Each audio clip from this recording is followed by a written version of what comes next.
Hello to anyone listening and welcome back to the channel. Sorry, it's been a while since I've uploaded. I've had a lot of stuff going on in my real life that I've had to been figuring out, and I haven't had time to record. But today we're coming back with something I'm very excited about, which is Berserk. Uh, I wanted to make a video about Berserk. I want to make many videos about Berserk, but I figured I would make one video that is an introduction to the series, so anyone who has never read it will understand a little bit what I'm talking about whenever I make videos later on that are a little more in-depth. So I just wanted to give a real quick summary of like the story, the themes, some important characters, as an introduction to Berserk so that in the future I can talk about more things about it and people understand. So first off, I want to give a very thin plot summary. I'm not going to go in depth and analyze every single thing that's ever happened in the manga. But yeah, so what Berserk is a manga created by Kentaro Miura. Uh, it's been going on since the 1990s, which is longer than I've been alive.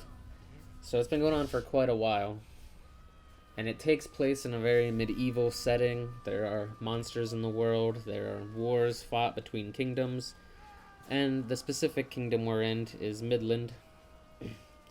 So it is set in the medieval times. There's a lot of that sword on sword combat, that kind of military formation stuff will happen.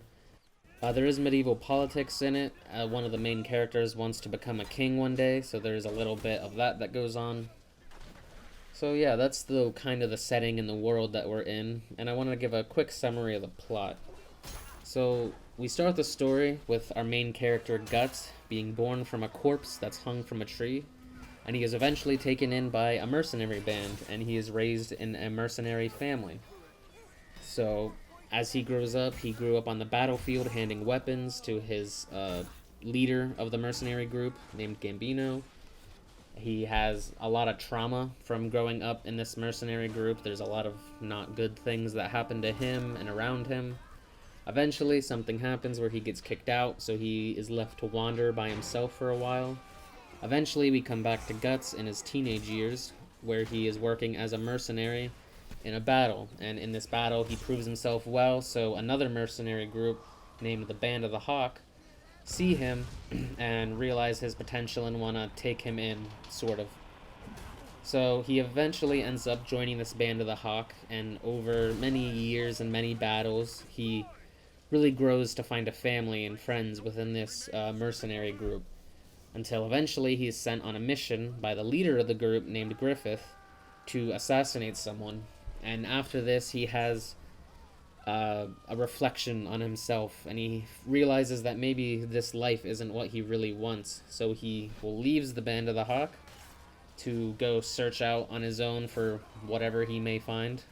And during this time, the leader of the Band of the Hawks, Griffith, makes a mistake that causes the entire Band of the Hawks to become criminals in the eyes of this Midland army. So they are hunted down. Eventually, Guts comes back to the Band of the Hawk for a rescue mission to get Griffith. And after they rescue Griffith comes one of the most evil things I've ever seen in any fiction. It is a truly despicable action that happens among the Band of the Hawk, and a tragic one at that. But I don't want to get too deep into that because I would like to make a video in the future on it.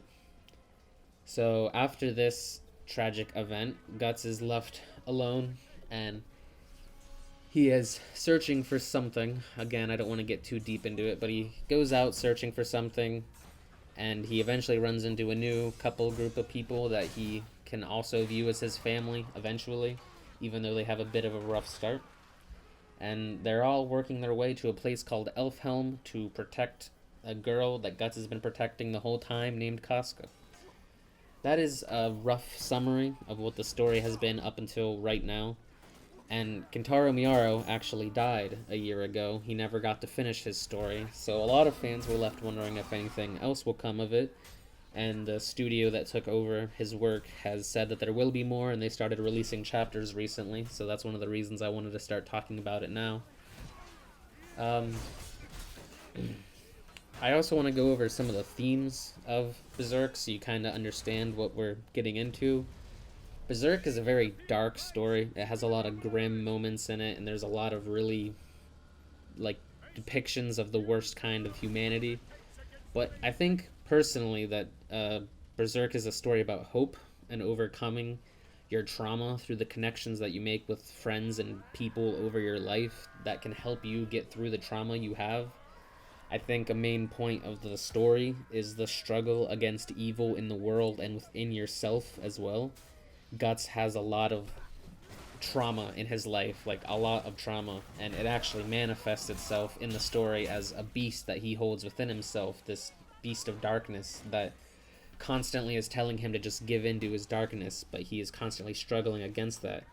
And I think that is a really important message to have, especially in our modern day when there are so many things that seem so bleak. Seeing someone who fights with a giant sword and fights monsters for a living also struggle with these things is very important, and I think it really connects you to the reader. Uh, I'll also talk about some of the important characters just to introduce them here. I'll talk about more characters in other videos. But of course, we have Guts as our main protagonist.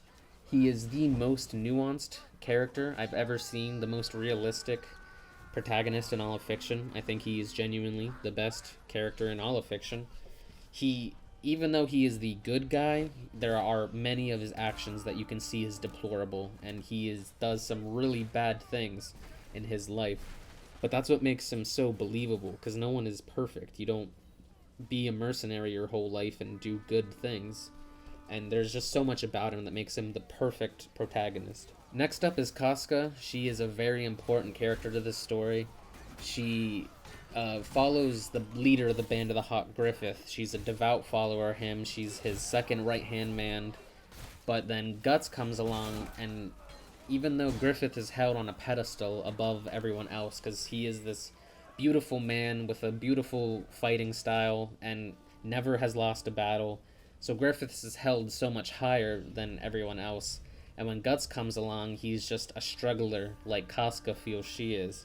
And I feel like they really connect more because instead of looking up trying to attain something, it is on equal ground with Casca. So her and Guts form a relationship eventually, which is the best relationship in fiction, I think. It has some truly beautiful moments. There is some horrible tragedy that goes on with their relationship, and Casca herself is also a fantastic character. She is very strong-willed. She doesn't back down just because she is a woman in a man's quote-unquote world of work, being a mercenary. And I find her to be a very good woman character that girls can look up to because she is so strong and powerful. Lastly, we have Griffith, who is the leader of the Band of the Hawk, and his story gets a lot more important and crazy the more into Berserk you go. So I won't talk too much about him now because I don't want to ruin too much of what happens with him, but he is really important to the story that happens, and we don't really get to see a lot about him. He is very cold and tactical about almost everything he does. He constantly has a plan for something. He's very methodical, and I really enjoy him as a character, even if he is maybe not the best character to enjoy. But yeah, that is just a quick synopsis of the three most important characters. I think in my eyes they're like the three main characters of Berserk. So yeah, I'm very excited to do more videos. I really want to do more. It actually like physically pains me to not get to make videos, but hopefully I will be able to make some more soon. I do plan to make more Berserk videos in the future, so if you are a fan of Berserk and somehow find this and you'd like to hear another fan of Berserk talk about it, keep an eye out. And other than that, I will talk to you later.